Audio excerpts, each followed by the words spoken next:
bandeko koyelaka biso koyembaka awa te liboso kaka na mongongo na oyebeli koyemba po travaillaka bien biloko wana nyonso eza motuya kasi ya motuya mokie osalelaka baeffigie omonaka batekaka ya yesu na nzela te ce n'est pas Jésus.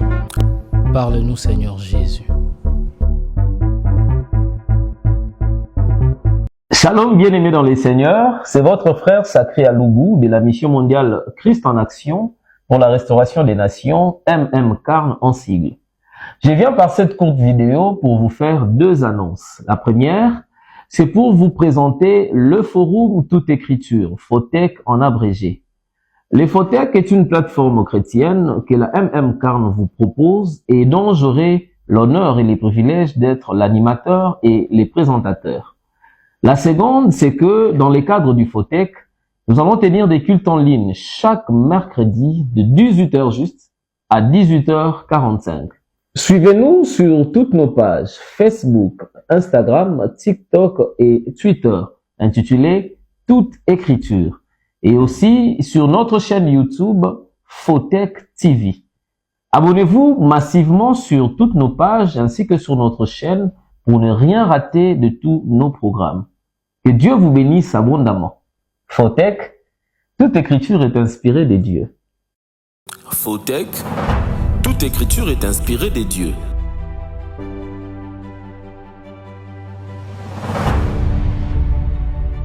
Bien-aimés dans les Seigneurs, bonsoir, bonjour. Ça dépendra de l'heure à laquelle vous allez recevoir cette émission.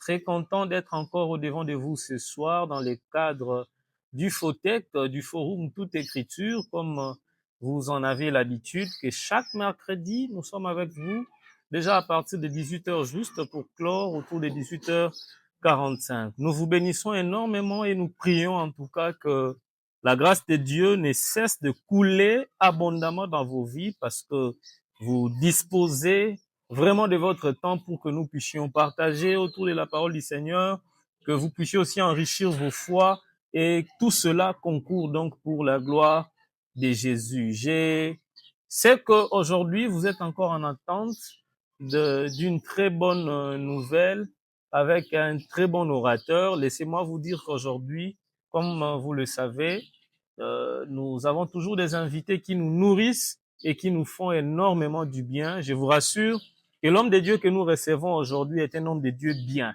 est un homme de Dieu que certains connaissent et que certains vont aussi devoir découvrir.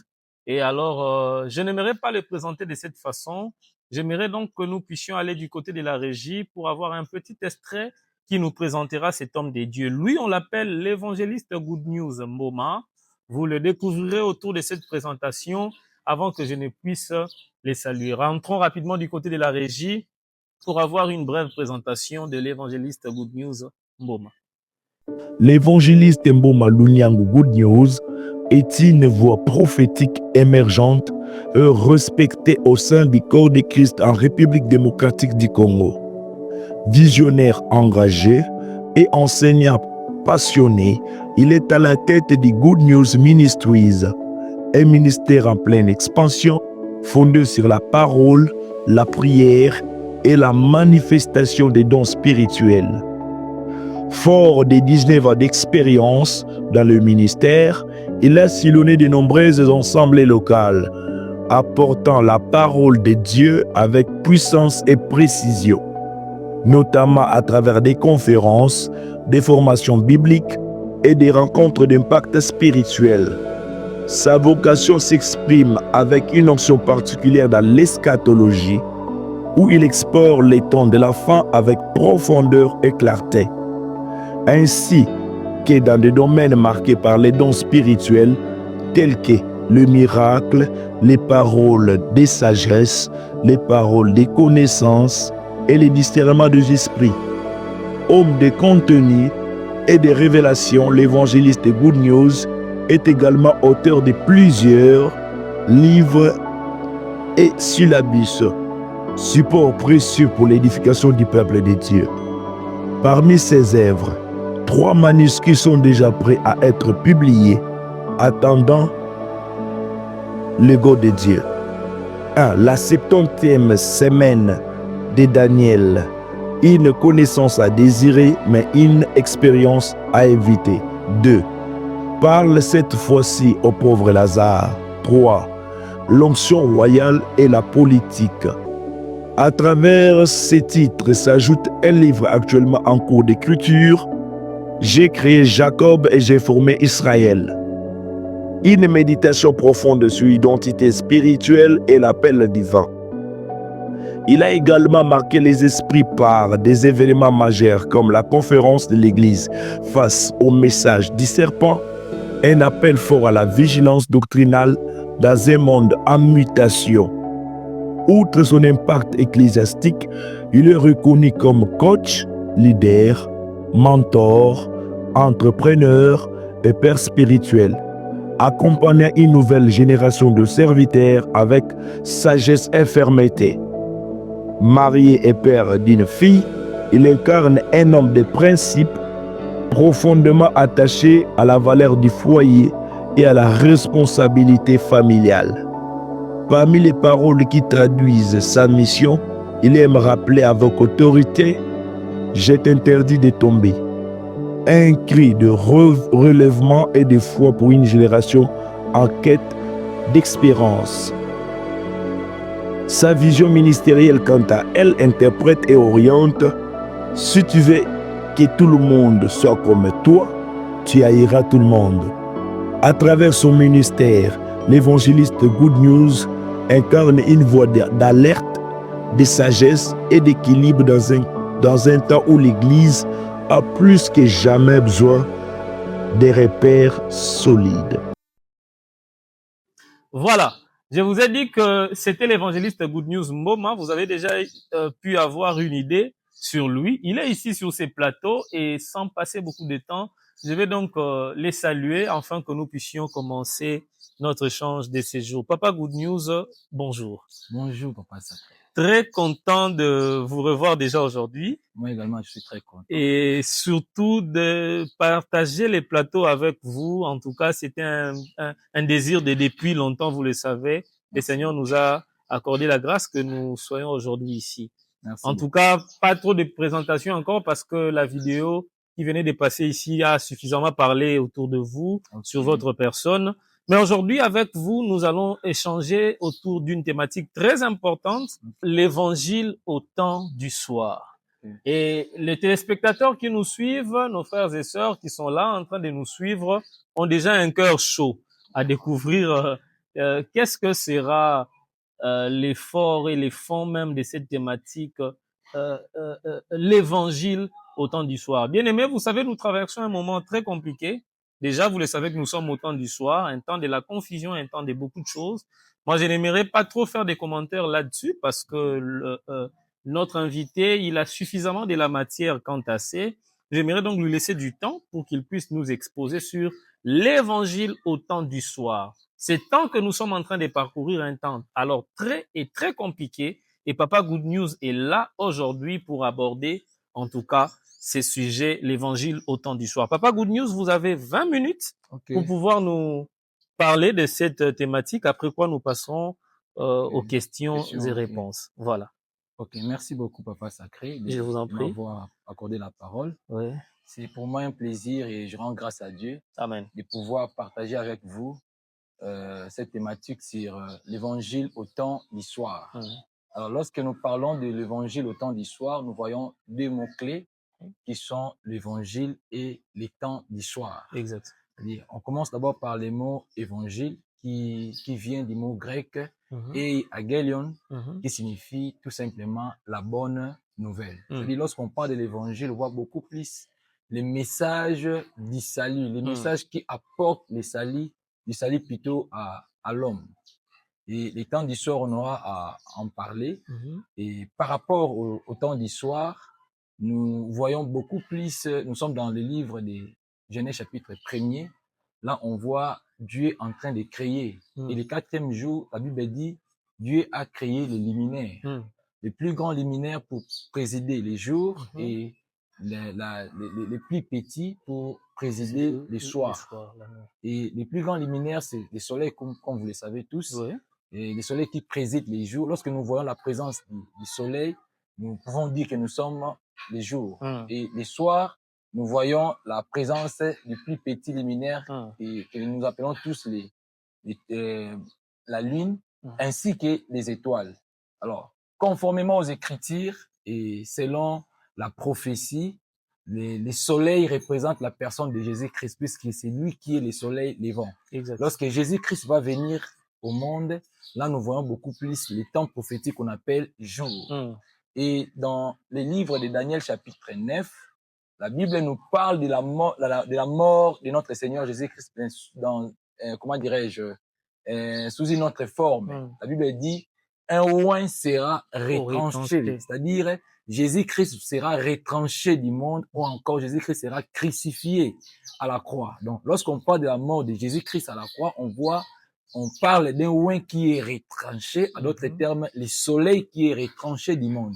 Or, si le soleil est retranché du monde, c'est la lune qui va faire quoi? Qui va apparaître. Et la lune, lorsque la lune apparaît, c'est le soir. Amen. Donc, Jésus-Christ, notre soleil levant qui est retranché, c'est la lune maintenant, c'est-à-dire c'est l'église qui va apparaître pour présider le soir. C'est ce qui nous pousse à dire que nous sommes au temps du soir parce que le soleil est retranché au jour de la croix et c'est l'église qui domine, c'est l'église qui préside pendant ces moments. Et nous sommes au temps du soir. Et dans le livre d'Apocalypse chapitre 3 verset 20, la Bible dit, voici je me tiens à la porte et je frappe. C'est lui qui écoute ma voix et ouvre sa porte, j'entrerai chez lui, je souperai avec lui et lui avec moi. Or, lorsqu'on parle du souper, on voit les soirs. Donc, nous sommes au temps du soir. Alors, quelle est la bonne nouvelle? Quel est le message du salut pendant ces temps du soir? Nous rentrons dans les Écritures, dans le livre de Genèse chapitre 3. Là, nous voyons maintenant, nous voyons plutôt le diable qui vient tromper Ève. Il vient tromper la femme. Il lui parle de notre message, d'un message autre que le Seigneur leur avait donné. Dieu leur a dit de ne pas manger les fruits de l'arbre qui est au milieu du jardin. Mais le diable leur dit, le jour où tu en mangeras, tu ne mourras pas certainement. Au contraire, tu deviendras comme Dieu. Et l'homme a mangé les fruits que Dieu lui avait interdits. Et lorsque l'homme a mangé, s'est rendu compte qu'il était devenu nu. Alors, pour couvrir la nudité, l'homme a cherché à prendre les feuilles de figuier. Au lieu de faire les habits, nous ne sommes pas là. Il en fait une ceinture pour couvrir la nudité. Nous ne sommes pas dans ce sujet-là. Et lorsque Dieu est venu, la Bible dit, au temps du soir, le soir, la voix du Seigneur parcourait dans les déserts, c'est-à-dire au temps du soir. Et pendant ce moment-là, Dieu a trouvé l'homme avec les feuilles de figuier comme une ceinture. Mais Dieu, par sa grâce, va prendre la peau d'un animal et il va en faire des habits pour couvrir la nudité de l'homme. Cela veut dire, au temps du soir, Dieu viendra avec le message de la peau d'un animal. Un animal doit mourir et Dieu va en faire des habits pour couvrir la nudité de l'homme. Donc, au temps du soir, c'est la mort d'un animal pour le pardon du péché, pour le salut de l'homme. Donc, les véritables animaux, là nous sommes maintenant dans Jean chapitre 1er, le verset 29, et la Bible dit, voici l'agneau de Dieu qui ôte le péché du monde. Donc, on présente le Seigneur Jésus-Christ comme étant un agneau qui doit mourir à la croix pour que l'homme soit sauvé. Amen. Donc, au temps du soir, c'est le message de la mort d'un animal pour que l'homme soit sauvé. Et au temps du soir, c'est le message, en d'autres termes, au temps du soir, c'est le message du Seigneur Jésus-Christ qui doit être crucifié à la croix, qui doit mourir à la croix et être ressuscité pour le salut de l'homme. Raison pour laquelle, lorsque nous parlons de l'évangile au temps du soir, on voit beaucoup plus la bonne nouvelle liée à la mort et à la résurrection du Seigneur Jésus-Christ.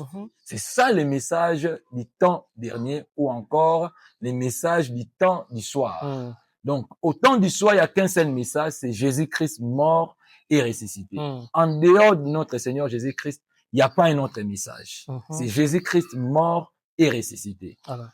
La Bible nous dit il y a des saluts en aucun autre. Parce que parmi les hommes de ce monde, il n'y a qu'un autre, un seul nom qui nous a été donné, par lequel nous pouvons être donnés, nous pouvons être sauvés, c'est le nom du Seigneur Jésus-Christ. pour être sauvé, il faut croire au Seigneur Jésus-Christ. Et pour apporter le message salutaire aux hommes, il faut parler du Seigneur Jésus-Christ. Donc, le salut est lié à la personne de Jésus-Christ. Seulement, nous devons savoir comment présenter cet évangile au temps d'histoire. Comment présenter le Seigneur Jésus-Christ aux hommes pour que ces derniers parviennent au salut. Premièrement, le salut révèle la grâce. C'est-à-dire, quand on parle du salut, on voit Dieu qui vient, qui s'est fait homme, qui prend la place de l'homme à la croix pour sauver l'homme. C'est-à-dire, c'est l'homme qui mérite la mort. Mais Jésus-Christ va venir, il va prendre la place de l'homme à la croix, il va mourir à sa place, à la place de l'homme, pour que l'homme qui méritait la mort parvienne au salut. C'est-à-dire, soit délivré de la mort pour parvenir au salut. C'est ça la grâce. Et lorsque nous parlons de la grâce, nous voyons aussi, nous sommes dans le livre des Jean chapitre 8. Là, nous voyons la femme adultère. La Bible dit, les pharisiens et les scribes apportèrent à Jésus-Christ une femme en flagrant délit d'adultère. Et ils dirent à Jésus-Christ, Moïse nous a dit de lapider de telles femmes. Et qu'en dites-vous? Et la Bible précise qu'il les disait juste pour éprouver notre Seigneur Jésus-Christ. Et Jésus-Christ, au lieu de leur répondre, il a commencé à faire quoi? À écrire avec son doigt sur les sols.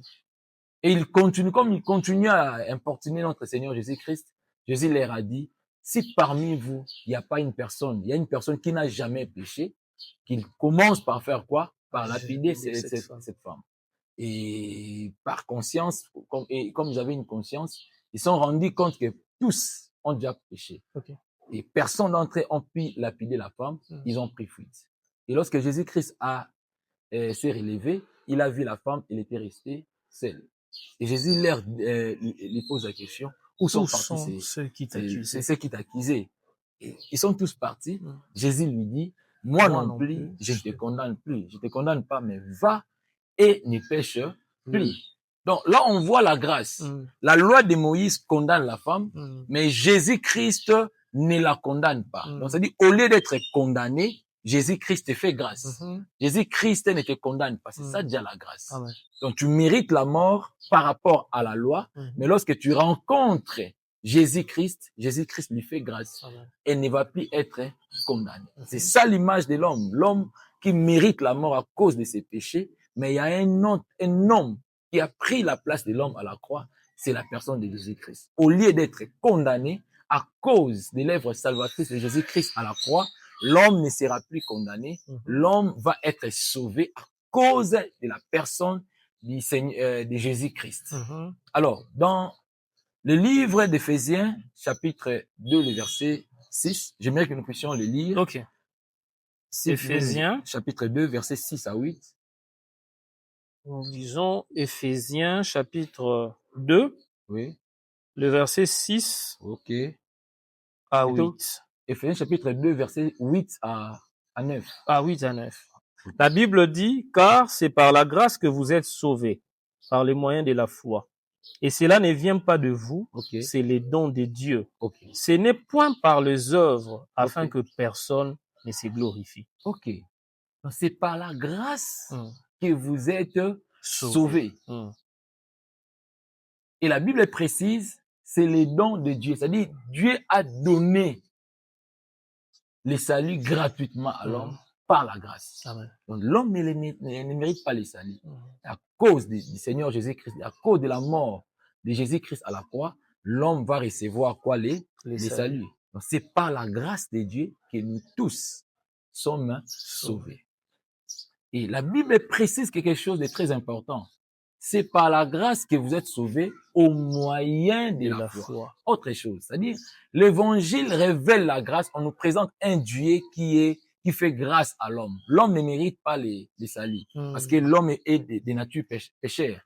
Mais à cause de l'œuvre salvatrice à la croix, l'homme va parvenir au salut. Donc, Dieu donne les saluts à l'homme avec les mains de la grâce. Mais l'homme, maintenant, pour recevoir ces saluts, il doit les recevoir avec quoi? Avec les mains de la foi. Parce que Dieu dit, par la grâce que vous êtes sauvés au moyen de la foi. Donc, Dieu va prendre les salis, il va donner à l'homme, mais les mains qu'il donne à l'homme, c'est les mains de la grâce. L'homme, maintenant, doit recevoir ces salis, pas avec les mains de la sanctification, mais avec les mains de la foi. Donc, à l'homme seulement de faire quoi? De croire, de recevoir Jésus comme Seigneur et Sauveur. Raison pour laquelle aujourd'hui, Papa Sacré, tous ne sont pas sauvés. Pourquoi? Parce que Dieu a donné les salis à tous les hommes avec les mains de la grâce. La Bible dit, car Dieu a tellement aimé les hommes de ce monde. La Bible n'a pas dit Dieu a tellement aimé quelques hommes, une partie, non. Dieu a tellement aimé les hommes de ce monde. Louis II dit, Dieu a tant aimé les mondes. Donc, on voit tous les hommes, à l'exception des personnes. Donc, Dieu a donné les salis pour tous les hommes. C'est la grâce de Dieu. Maintenant, à ceux-là qui vont croire, à ceux-là qui ont réussi, à ceux-là qui ont crié, ce sont ceux-là qui vont faire quoi? Qui seront sauvés et qui vont devenir enfants de Dieu. Amen. Donc, l'homme va recevoir, Dieu donne les salis avec les mains de la grâce, mais l'homme va recevoir ces salis avec les mains de la foi. Donc, le salut est là. Pour y parvenir, il faut faire quoi? Il faut avoir la foi. Il faut recevoir Jésus comme Seigneur et Sauveur. C'est ça la part de l'homme. La part de Dieu, c'est donner son Fils unique Jésus-Christ. Mais la part de l'homme, il faut croire maintenant, il faut recevoir Jésus comme Seigneur et Sauveur. C'est pareil pour Moïse. Là, nous sommes dans Nombre chapitre 11, 21, du verset 4e au verset 9e. Lorsque les enfants d'Israël ont péché contre Dieu et contre Moïse, Dieu leur a envoyé les serpents qui mordirent beaucoup d'entre eux. Et lorsqu'ils sont rendus compte que beaucoup étaient morts, ils sont allés voir Moïse, confessant leurs péchés, parce qu'ils ont reconnu leurs péchés. Ils ont reconnu qu'ils avaient péché contre Dieu et contre Moïse. Ils ont dit à Moïse d'aller demander pardon à Dieu à leur place, pour que Dieu puisse faire quoi? Enlever les serpents venimeux. Alors que Moïse est allé vers Dieu, Dieu maintenant pour enlever, au lieu d'enlever les serpents venimeux, au lieu d'exaucer à la prière des enfants d'Israël, Dieu n'a pas exaucé à ce qu'ils avaient dit. C'est-à-dire, ils avaient demandé à Dieu d'enlever les serpents venimeux, mais Dieu n'a pas enlevé les serpents venimeux, mais il a trouvé la solution au problème causé par les serpents venimeux. Qu'est-ce que Dieu dit à Moïse? Il dit à Moïse de faire fais-toi un serpent d'airain qu'il va mettre sur une perche. Alors, quiconque aurait été mordu par les serpents venimeux et qui aurait regardé les serpents que Moïse devrait mettre sur une perche aurait la vie sauvée. Donc, c'est-à-dire, tu es mordu, tu dois mourir. Mais tu dois aussi faire quoi? Croire à ce que Moïse te dit. De faire quoi? De regarder les serpents qu'il a placés sur un arbre. C'est-à-dire croire à ce que Moïse a dit. Il faut aller regarder les serpents. C'est alors que tu vas faire quoi? Tu vas être sauvé. Mais si tu ne regardes pas, au lieu d'aller regarder, tu vas appliquer par exemple un produit traditionnel. Tu vas pas parvenir au salut. Le salut consiste à aller faire quoi? À regarder seulement les serpents que Moïse va placer sur une perche.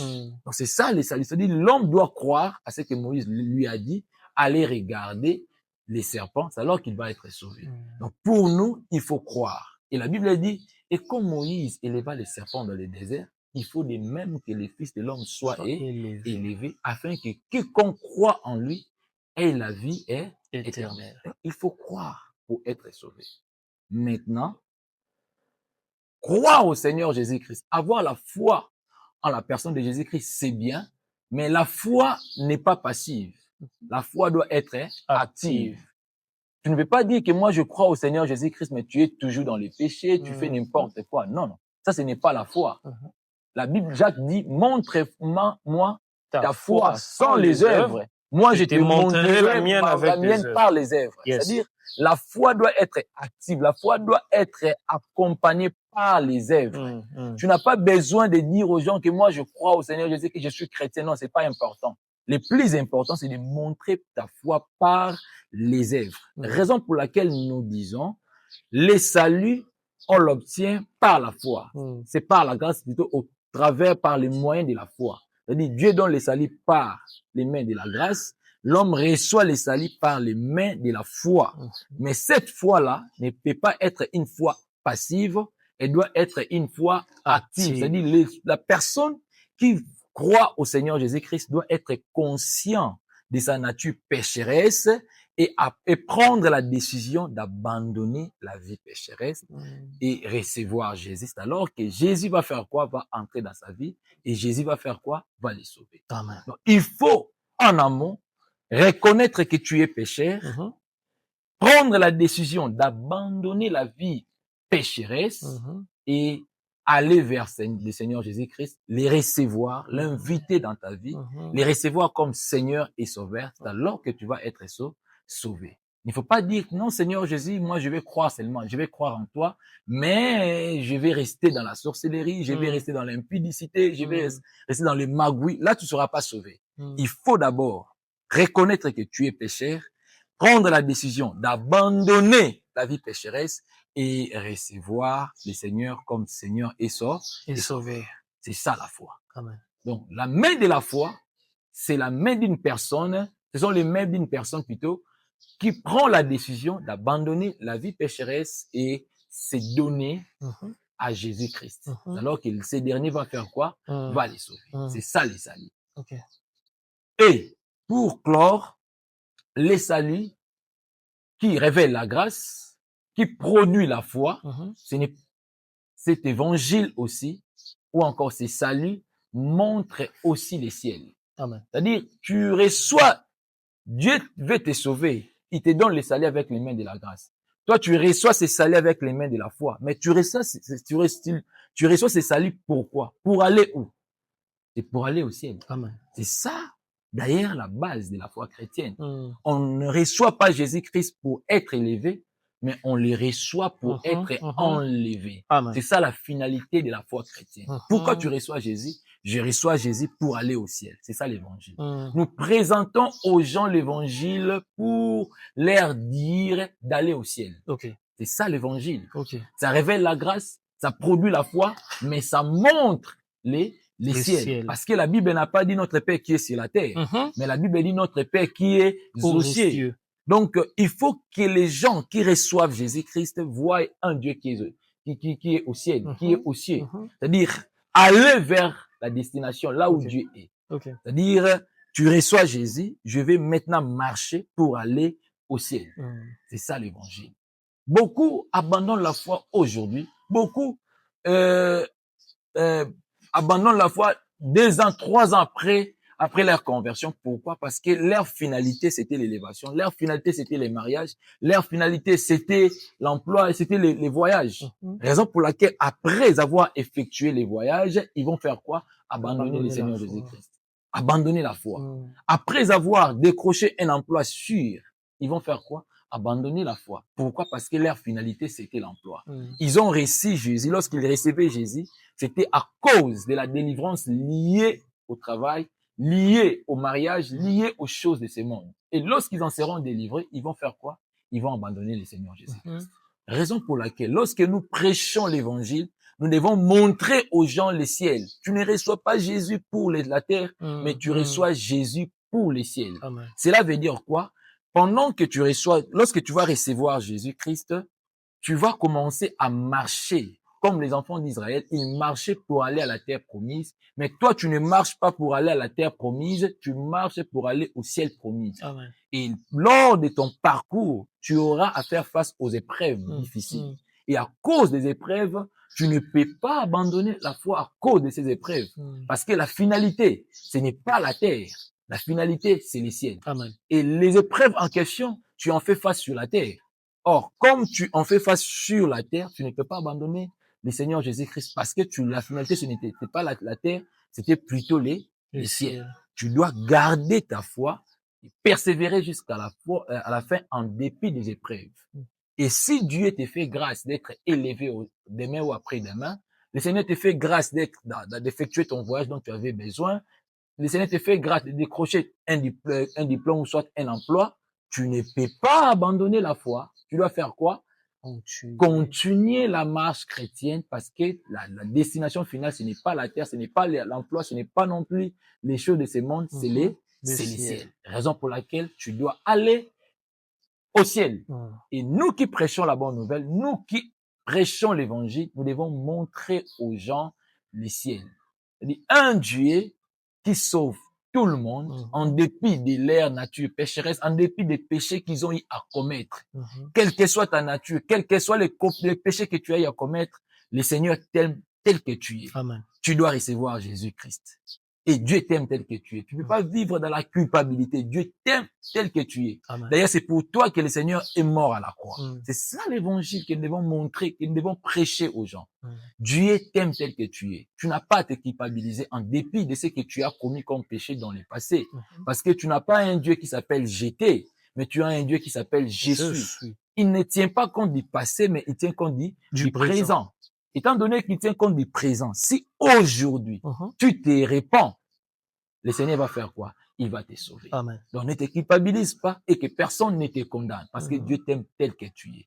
D'ailleurs, si nous lisons la Bible dans le livre de Genèse chapitre 3, nous allons remarquer une chose. Lorsque l'homme a péché, il a été chassé à l'orient du jardin. Et Caïn, après avoir tué son frère Abel, il a été aussi chassé à l'orient. Et l'Orient, c'est l'Est. C'est-à-dire, là où l'homme va être chassé, c'est là où la porte du tabernacle va être posée. Parce que la porte du tabernacle s'est trouvée où? À l'Est. À l'Est. Et à l'Est, là, on voyait les 3 tribus qui campaient à l'Est, parmi lesquelles la tribu de Juda. Oh, il y aura un lion de la tribu de Juda, au nom du Seigneur Jésus-Christ, qui va sortir là-bas et qui s'appelle le soleil levant. Oh, le soleil ne se lève pas à l'ouest, mais le soleil se lève à l'est. Cela veut dire, là où l'homme a été chassé, c'est là où Dieu va se lever pour prendre l'homme et les ramener dans le lieu très saint, dans sa présence permanente.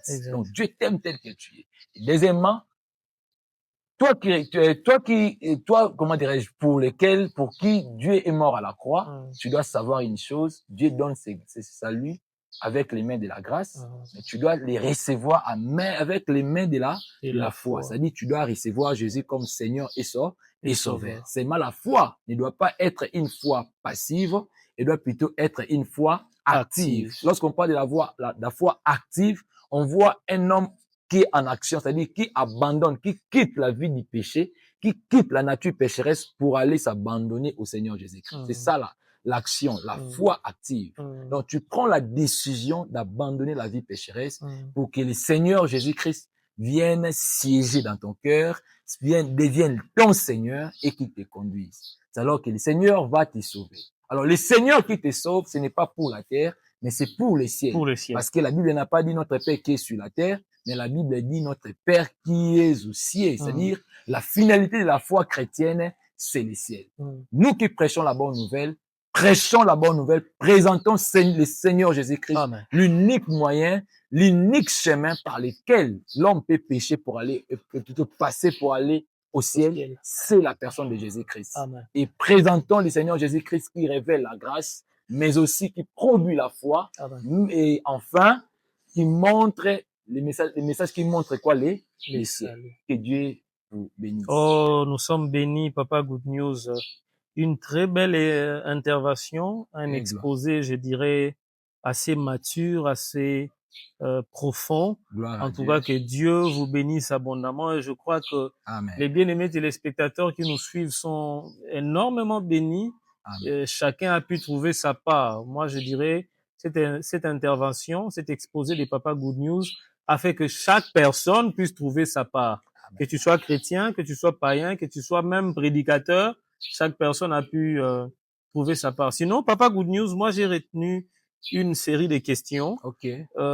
Mais voir ici sur ce plateau, c'est pas seulement être les présentateurs, mais j'ai fait un tout petit peu aussi office de représentant de tout le téléspectateur. Évidemment que pour tout téléspectateur, c'est lui qui nous suit. Si vous avez des questions, vous pouvez nous les écrire en commentaire.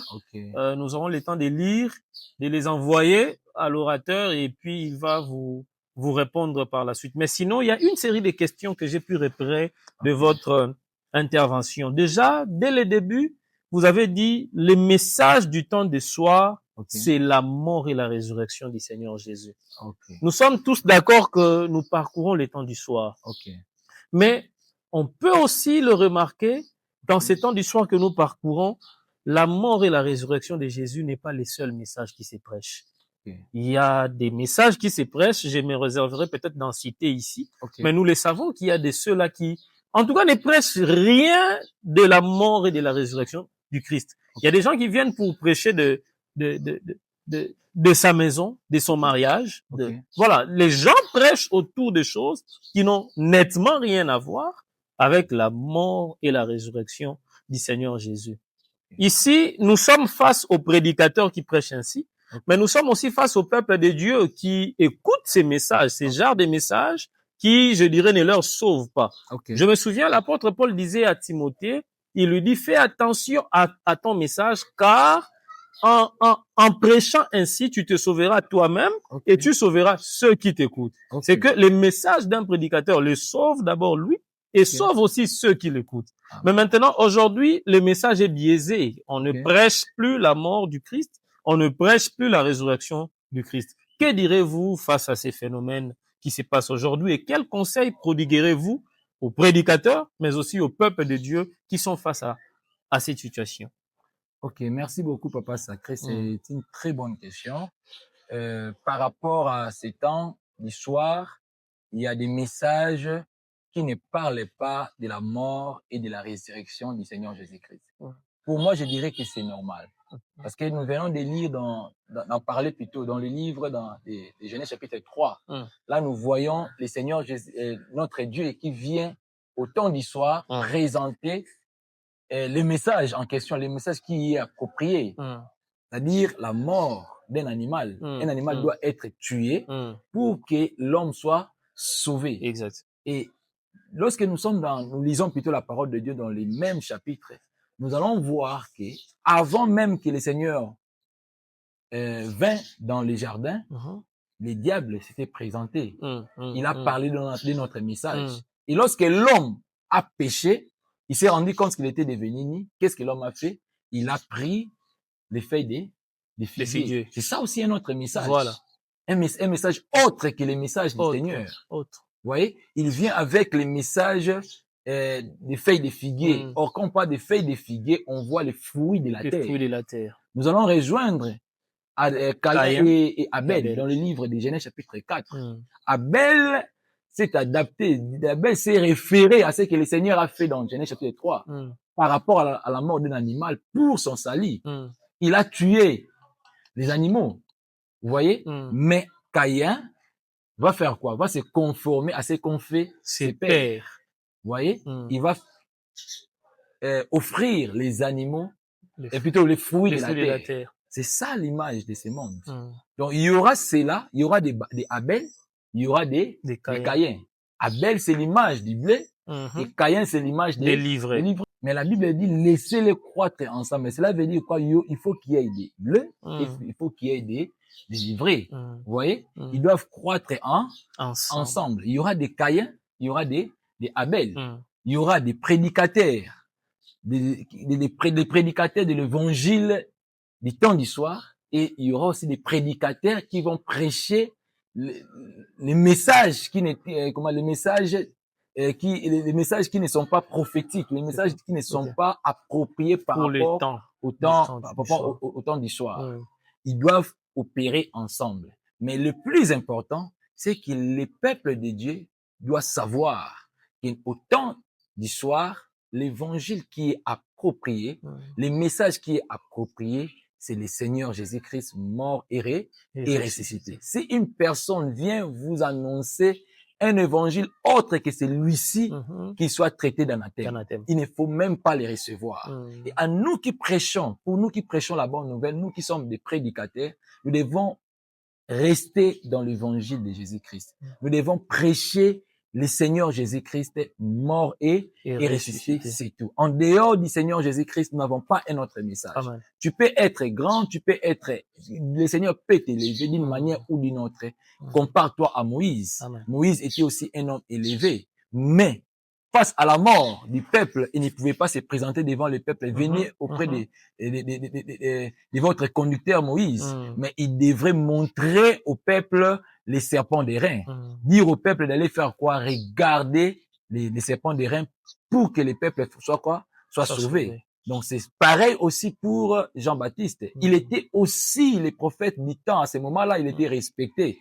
Mais il devrait faire quoi? Dire aux gens, voici l'agneau de Dieu qui ôte les péchés du monde. Donc, aux prédicateurs, soyons plutôt comme des Moïse, soyons comme Jean-Baptiste. Montrons au peuple le Seigneur Jésus-Christ pour que ces derniers parviennent au salut. Très important. Donc, ce qu'on peut retenir, c'est que c'est normal qu'il y ait des gens qui prêchent mal. C'est normal. Et qu'il y ait des gens qui prêchent bien. Parce que depuis le jardin, les serpents avaient son message. Adam s'est efforcé aussi d'avoir son message, les feuilles de figuier. Mais le vrai message, c'est Dieu qui l'a apporté par la mort d'un animal. On peut le voir comme Papa Good News l'a dit avec Caïn et Abel. Caïn avait un message. Il a répété la même chose que ses pères, mais Abel avait une lecture prophétique. C'est pourquoi nous disons toujours, quand on fait la lecture prophétique, on fait ce que Dieu veut. Il a fait une lecture prophétique. C'est là qu'on lui a fait ce que Dieu veut. Voilà la raison pour laquelle, Papa Good, moi j'ai toujours dit, quand on a l'œil prophétique, on ne se trompe pas. C'est ça. Caïn a pu répéter quelque chose que Dieu avait fait alors que lui n'était pas encore né. Mais il l'a quand même fait. Ça, c'est très important. Papa Good, vous avez parlé ici avant de conclure, vous avez dit, c'est toujours mieux aux prédicateurs de pouvoir présenter Christ et ne rien présenter d'autre. C'est un peu comme vous venez de faire la comparaison lors de votre exposé quand on a parlé du serpent mordant dans les déserts et du serpent d'airain. Il était question de ne présenter que le serpent d'airain et de ne regarder que les serpents d'airain. Vous l'avez souligné, je l'ai écrit ici, vous avez dit, il ne faut regarder que les serpents d'airain sur la perche et rien d'autre. Mais que diriez-vous aujourd'hui? Il y a des gens aujourd'hui qui ne regardent pas les serpents d'airain. Christ a dit, de même que Moïse éleva les serpents d'airain, il faut que le Fils de l'homme soit élevé. Donc, pour nous, aujourd'hui, en ces temps du soir, les serpents d'airain, c'est Jésus sur la croix. C'est l'œuvre de la croix. Mais aujourd'hui, il y a des gens qui ne regardent pas Jésus sur la croix. Vraiment. Ils regardent des noms que moi et vous connaissons. Ils regardent des noms que voilà, tout le monde le connaît. Bazana comme on a papa ba mon côté na bango kuna batela ra kombona. Bazana comme mutu mo ba kufa nepe déjà. Mais batela ra kombona. Qu'est-ce qu'il faut dire à ces gens qui nous suivent, qui regardent encore à autre chose que les serpents d'airain sur la perche? Merci beaucoup, Papa Sacré. C'est vraiment une très bonne question. Aux gens plutôt qui regardent autre chose. Et c'est lui qui a été présenté dans la Bible, à savoir le Seigneur Jésus-Christ. Je vous dirai, il est encore temps. La Bible dit, il y a encore de l'espoir pour ceux qui sont en vie. Le Seigneur vous a donné le souffle. Et c'est le moment d'en profiter. Amen. Parce que la Bible dit,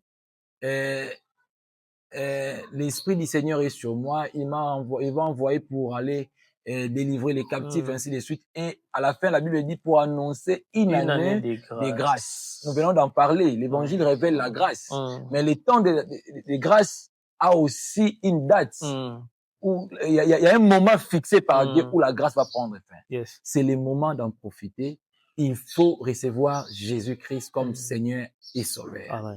Il n'y a pas une personne dans ce monde qui est mort à la place de l'homme, à l'exception du Seigneur Jésus-Christ. Demain ou après-demain, il peut y avoir une personne qui peut, comment dirais-je, qui peut prendre le courage d'accepter la mort, d'être crucifié. C'est juste un exemple sacré. Crucifié pour défier notre Seigneur Jésus-Christ. Mais, laissez-moi vous dire une chose.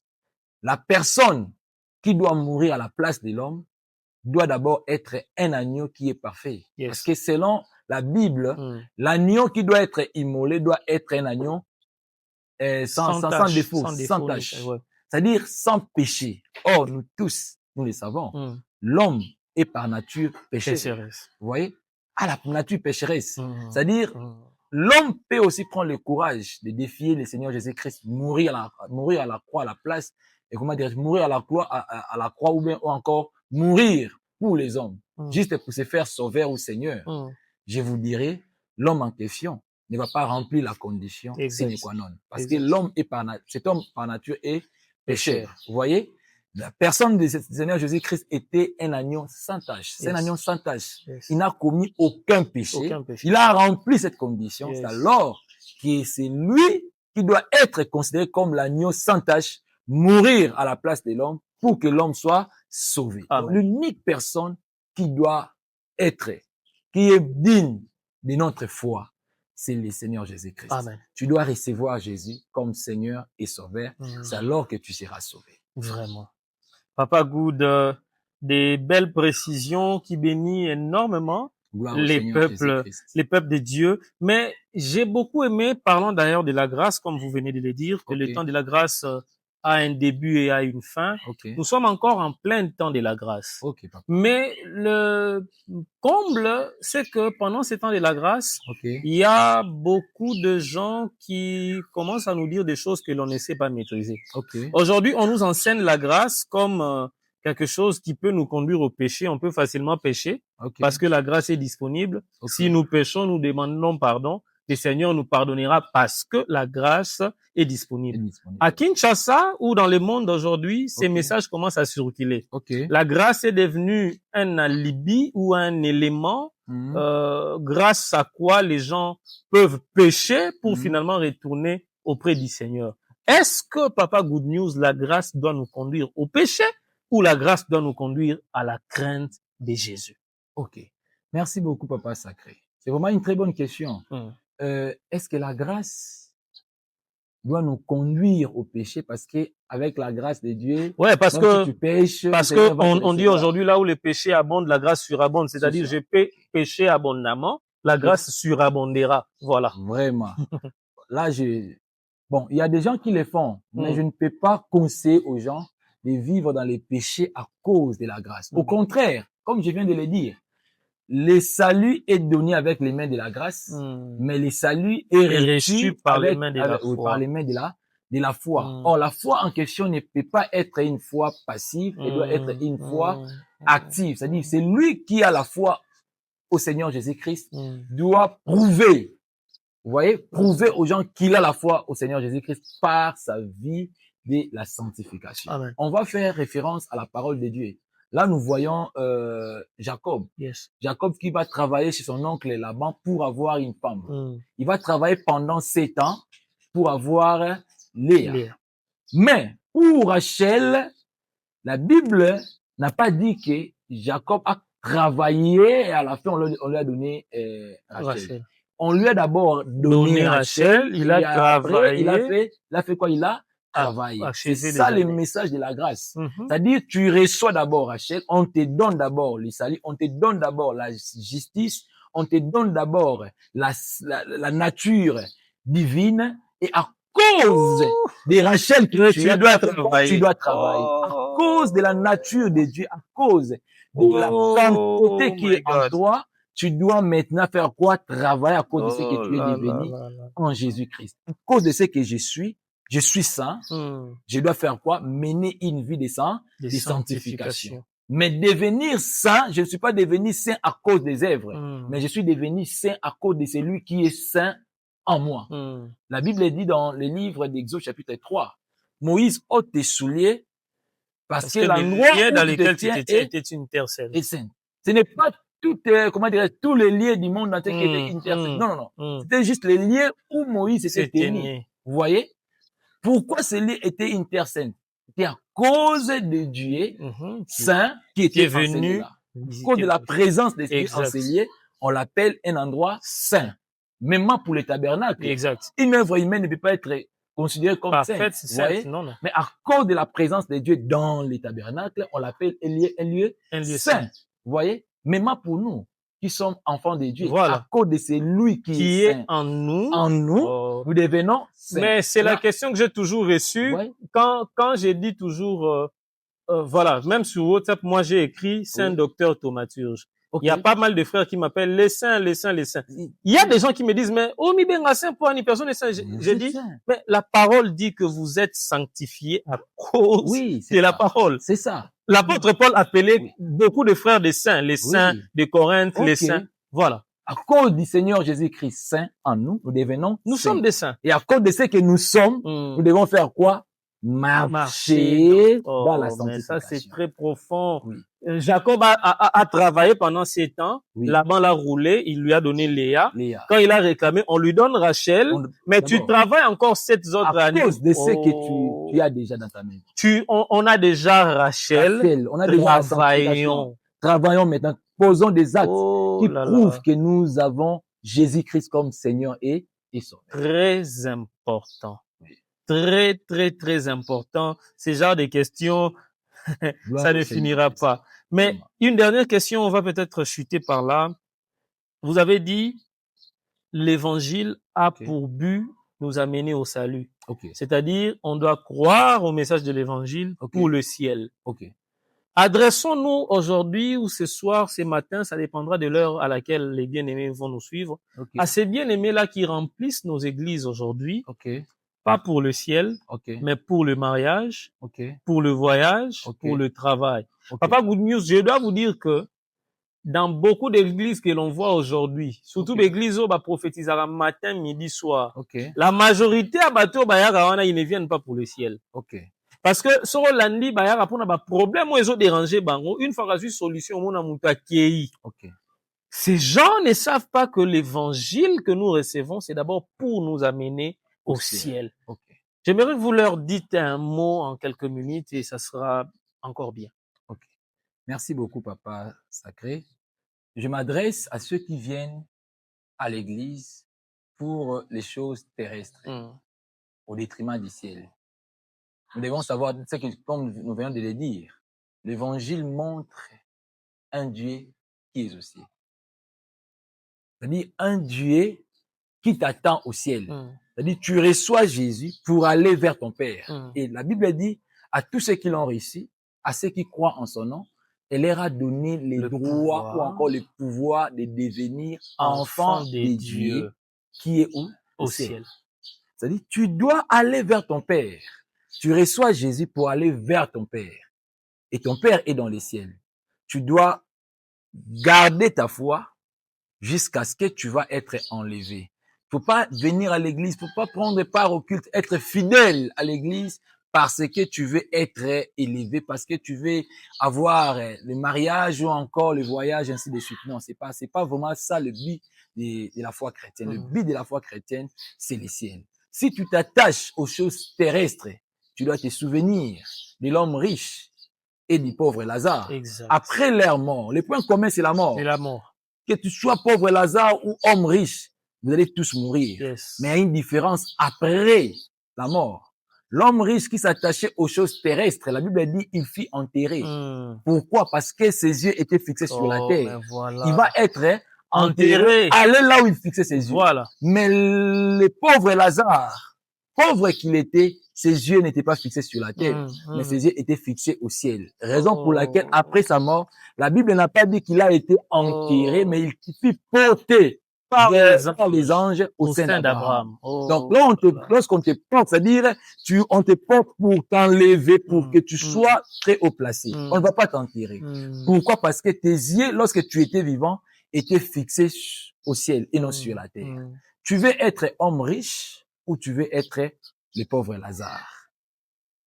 Je te conseillerais d'être comme le pauvre Lazare. Je te conseille pas d'être pauvre. Non, mais je te conseille d'être comme le pauvre Lazare par rapport à sa vie qu'il a menée avec le Seigneur. C'est-à-dire, tu dois avoir les yeux fixés vers le ciel parce qu'après ta mort, il y a quelque chose qui t'attend. Si tu vis selon la terre, tu seras enterré, tu vas mourir, tu seras au lieu des tourments après ta mort. Mais si tu vis selon le ciel, en ayant les yeux regardés vers le ciel, fixés vers le ciel, tu seras enlevé à la rencontre du Seigneur Jésus-Christ au ciel. C'est le moment. Le Seigneur t'aime tel que tu es. Amen. C'est possible que tu puisses te repentir par rapport à ta motivation, par rapport ou encore à tes motivations. Si tes motivations ne sont pas saines devant le Seigneur, c'est possible que tu te répandes aujourd'hui Et les seigneurs qui ne s'appellent pas j'étais, mais qui s'appellent Je je suis, suis. celui qui tient compte du présent, il va te recevoir tel que tu es, il va Amen. te pardonner et tu vas recommencer avec les seigneurs et aller au ciel. En tout cas, Papa Good, vous savez, quand vous parlez de ça, je me suis rapidement rappelé d'une de mes prédications ici au Fotec. Ok, gloire. C'était en début de cette année. Le thème, c'était que ton âme repose en paix. Ok. Là, je parlais du pauvre Lazare et de l'homme riche. Ok. Et dans mon introduction, je disais, remarquez que lorsqu'on parle du pauvre Lazare et de l'homme riche, à leur mort, on dit que l'homme riche fut enterré, fut enseveli, mais le pauvre Lazare, la Bible dit que les anges vinrent les prendre pour l'emporter entre les seins du Père Abraham. Là, maintenant, vous m'ouvrez encore l'esprit. Quand je parlais, je disais, l'homme riche, la Bible dit qu'on l'enterra. Or, dans les verbes enterrer ou dans les verbes ensevelir, ça veut tout justement dire cacher quelque chose pour le perdre pour des bons. C'est-à-dire, il était parti, il s'est perdu pour des bons. On l'a enterré. Mais là, mon esprit s'ouvre encore. C'est-à-dire, quand on dit on l'enterra, il est rentré sous la terre. Or, dans Ecclésiaste, la Bible dit, il faut que l'esprit rentre à celui qui l'a créé et la chair à la terre. Pourtant, lui, quand on l'enterre, cela veut dire il est rentré d'où il fixait son regard. Parce qu'il était charnel. Oh, mais ça, c'est très important. Bien aimés, vous qui nous suivez, sachez que l'évangile auquel nous avons cru, c'est pour le ciel. La semaine passée, je disais à Papa Benim Bayolo, il avait touché un point très important. Il a dit, quand Christ parlait dans Matthieu 6, il a dit à ses disciples, cherchez premièrement le royaume et la justice de Dieu. Mais dans la logique grammaticale française, on devait s'attendre à ce qu'ils disent et deuxièmement. Mais Christ n'a pas dit et deuxièmement, il a directement dit et le reste vous viendra par la suite. C'est-à-dire le royaume des cieux a une place de primauté qu'aucune autre chose ne peut venir après cela. Aucune autre chose. Effectivement. Oh, mais ça c'est très profond et nous disons un grand merci à Papa Good News. Merci pour votre disponibilité. Je vous en prie, merci Papa. Surtout pour la matière et nous disons merci à Jésus pour sa grâce qui est sur vous. Nous prions en tout cas que cette grâce continue à opérer et qu'elle coule encore en abondance pour que vous restiez une grande bénédiction pour nous, pour le corps du Christ et cela vraiment nous bénit davantage. Je profite de saluer la chère épouse de Papa Good News, Madame Mboma, Maman Stéphanie. Maman Stéphado. Mes salutations. Là, à la maison, je crois elle sera en train de nous suivre aussi. Et ma fille Finsgad. Hein? Et la jolie fille de papa. Nous vous saluons. Que Dieu vous bénisse. Continuez à être une bénédiction pour Papa Good News, afin que lui nous bénisse aussi. C'est-à-dire, c'est comme un recyclage. C'est-à-dire, vous prenez soin de lui, il prend soin de l'œuvre de Dieu, Dieu prend soin de vous, et ça se passe comme ça. Et nous continuerons à être bénis. Nous saluons également la famille Mboma. Papa Good, comme vous le savez, Good News Mboma, c'est-à-dire il sort de la famille Mboma, une famille remplie de serviteurs et servantes de Dieu. Et pour cela, nous disons un grand merci à Dieu. Je salue le pasteur Eliezer Mboma, mon frère La Parole Mboma, mes salutations et clin d'œil à toi. C'est déjà pour bientôt. Ton invitation, je te les lance maintenant, mais sache que c'est déjà pour bientôt. L'honorable Gaborien Mboma et notre grand frère, Joachim Mboma. Voilà, il y a Joachim Mboma et notre sœur, l'adoratrice Skers Mboma. Nos salutations et que la grâce de Dieu coule abondamment pour vous, sur vous. Papa Good, un grand merci et que le Seigneur vous rende au centuple, en tout cas, de ce qu'a été la journée d'aujourd'hui. Chers téléspectateurs, voici ce qui marque la fin de cette émission. Nous vous disons un grand merci. Continuez à vous abonner, à rester fidèles sur Fotec TV. Et dans les jours prochains, nous aurons encore d'autres programmes qui vont énormément nous bénir. Retrouvons-nous donc le mercredi prochain pour un prochain numéro. Et contactez-nous si vous le voulez bien au plus 243 85 89 81 594, les numéros qui s'affichent juste là, au bas de vos écrans, au bas de vos téléphones, de vos téléviseurs. Et nous sommes dispo pour vous répondre 5 sur 5. Soyez bénis et à la prochaine.